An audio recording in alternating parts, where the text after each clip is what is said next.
Hello friends, எல்லாரும் எப்படி இருக்கீங்க? இன்னைக்கு நம்ம எதை பத்தி பேசுறோம்னா, அந்த காலத்துல ஒரு குழந்தை பிறந்தா அதை எப்படி வளர்த்துறாங்க, இந்த காலத்துல ஒரு குழந்தை பிறந்தா அதை எப்படி வளர்த்துறாங்க அப்படின்னு சொல்லி ரெண்டுக்கும் கம்பேரிசன் பண்ணலான்னு இருக்கோம். இப்ப நம்ம பார்த்தோம்னா, அந்த காலத்துல நம்ம குழந்தைகள் பிறந்த உடனே பாத்தீங்கன்னா, அவங்களுக்கு குழந்தை பிறந்ததுல இருந்து அவங்க வளர்ற வரைக்கும் பாத்தீங்கன்னா, மோஸ்ட்லி இயற்கையிலே வளர்த்துறாங்க. ஏன்னா ஒரு குழந்தை பிறந்த உடனே 100% தாய்ப்பால் தான் கொடுக்கணும் அப்படின்னு சொல்லிடுறதுல ஃபர்ஸ்ட் ஸ்டார்ட் பண்றாங்க. அந்த தாய்ப்பாலுமே ஒரு ஆரோக்கியமான பாலாக போகணுங்கிறதுக்காக அந்த தாய் வந்து தாய்ப்பால் கொடுக்குற அந்த தாய்க்கு வந்து நல்லா அந்த காலத்துல பாத்தீங்கன்னா உரசு மருந்து அப்படிம்பாங்க. அது போக பாத்தீங்கன்னா நாட்டு மருந்து கடையில பிரசவமான குழந்தைகள் பெண்களுக்குன்னு ஒரு நாட்டு மருந்துல ஒரு இது இருக்கு. அந்த இதை வாங்கிட்டு வந்து அதுல குழம்பு வச்சு கொடுத்து அப்படின்னு சொல்லி கொடுக்குற தாய்ப்பாலே முதலாவது நல்ல ஒரு ஆரோக்கியமான ஒரு தாய்ப்பாலா கொடுத்தாங்க. இரண்டாவது பாத்தீங்கன்னா குழந்தை வளரும் போது பாத்தீங்கன்னா இப்போ பார்க்கும்போது இப்ப நாளைக்கு பேசலாம். இப்ப பார்க்கும்போது குழந்தைகளுக்கு பாத்தீங்கன்னா டீன் ஃபுட்ல லாக்டோஜன் அந்த மாதிரி எல்லாம் கொடுக்குறாங்க. அந்த காலத்துல பாத்தீங்கன்னா கொஞ்சம் குழந்தை வளர்ந்தாங்க, ராகியில பால் எடுத்து ராகி கூழ் அந்த மாதிரி கொடுத்து ஆரோக்கியமாக வளர்த்துறாங்க. எல்லாத்துக்கும் மத்தியில பாத்தாங்கன்னா குழந்தை வளர ஆரம்பிக்கும் பொழுது குழந்தை கூட வந்து அவங்களோட பாட்டி தாத்தாக கண்டிப்பா இருப்பாங்க. அவங்க வந்து குழந்தைய நல்லா நீவி குடிக்க வைக்கணும்பாங்க.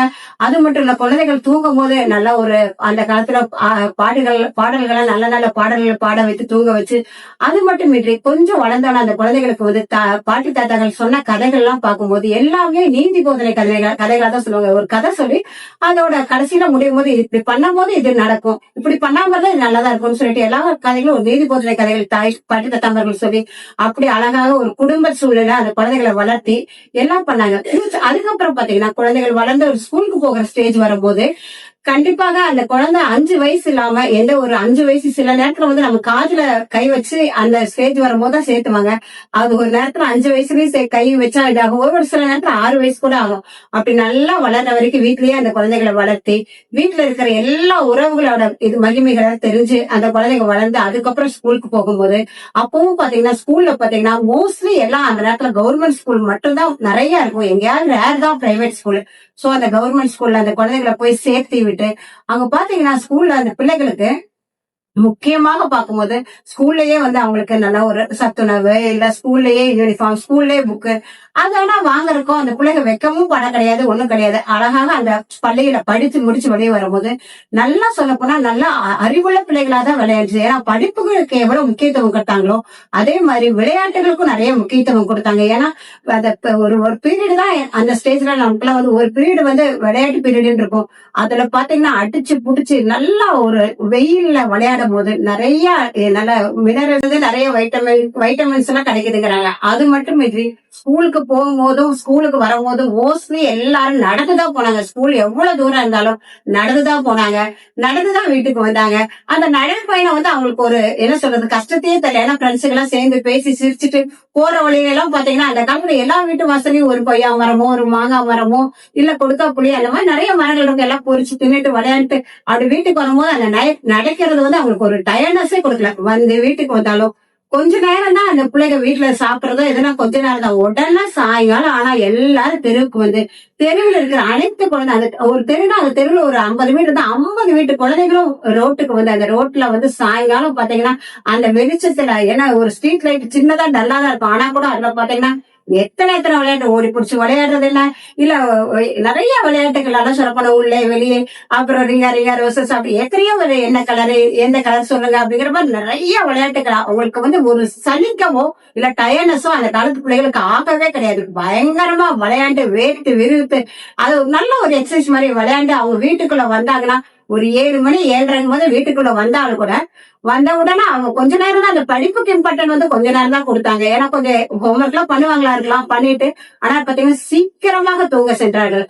இந்த காலம் மாதிரி செல்லெல்லாம் இல்லாம அந்த காலத்துல சீக்கிரமா தூங்க போயிட்டு சீக்கிரமா அதிகாலையில எழுந்து அந்த மாதிரி தூக்கத்துக்கு ரொம்ப முக்கியம் கொடுத்தாங்க. ஆனா தேவைகள் என்னவோ நல்ல உணவு சாப்பிட்டாங்க. அதுல எந்தவித ஒரு ரசாயனம் கலக்காத உணவுகள் சாப்பிட்டாங்க. நல்ல உடற்பயிற்சிக்கு ஏற்ற மாதிரி விளையாட்டுகள் விளையாண்டாங்க. நல்ல உறவுகளோடு கூட கூடி விளையாண்டாங்க. விளையாண்டாங்க. அடுத்ததாக பார்க்கும்போது பாத்தீங்கன்னா நல்லா தூங்குனாங்க. இவ எது எது முக்கியமோ அது எல்லாம் பண்ணாங்க.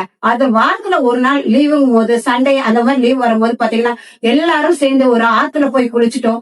இல்ல ஏதோ ஒரு பக்கத்துல இருக்கிற ஒரு கிணத்துல கூட எனக்கு தெரிஞ்சு சின்ன சின்ன பிள்ளைகளும் கிணத்துல எல்லாம் அப்ப எப்படி நீச்சல் தண்ண போய் விளையாண்டு சிரிச்சு அதுல ஒரு எக்ஸசைஸ் தான். இப்ப நீச்சல் குளம் அப்படிங்கறது இல்லாம அப்ப போய் நல்லா ஓடுற ஆத்துல நல்லா விளையாட்டு அவங்க பெற்றோர்களும் கூட போய் அவங்க துணி துவைக்க இவங்க விளையாட நல்லா ஆடி பாடி எல்லா வித சந்தோஷம். அவங்களுக்குள்ள ஒரு கவலையோ ஒரு ஸ்ட்ரெஸ்ஸோ எதுவுமே இல்லை. ஏன்னா அவங்க நினைச்சதை அவங்க சந்தோஷமா அனுபவிச்சாங்க. அதுக்குள்ள பாத்தீங்கன்னா அந்த ஃப்ரெண்ட்ஷிப்ல நிறைய நல்லா சொல்லப்போனா அது கவர்மெண்ட் ஸ்கூல்ல படிக்கும் போது சத்துணவு சாப்பிடறக்கோ இல்ல மோஸ்ட்லி எல்லா குழந்தைகளுக்குமே கவர்மெண்ட் ஸ்கூல்ல இருந்தே புக்கு நோட் எல்லாம் கொடுப்பாங்க.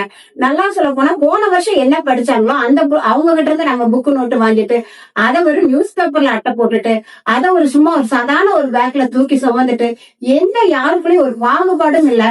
நீ பெரிய பணக்காரன் அதுவும் இல்ல. அதே மாதிரி தெருவில் விளையாடும் போது பாத்தீங்கன்னா அங்க ஒரு 10 வீடு 20 வீடு இருந்ததுன்னா அதுல எல்லாமே ஓட்டு வீடா இருந்தா 1 2 ஒரு வேளை அப்பவே டார்ச் வீடு இருக்கலாம். ஆனா கூட இந்த பணக்கார வீட்டு பையன் ஏழை வீட்டு பையன் அவங்க பார்க்கவே இல்லை.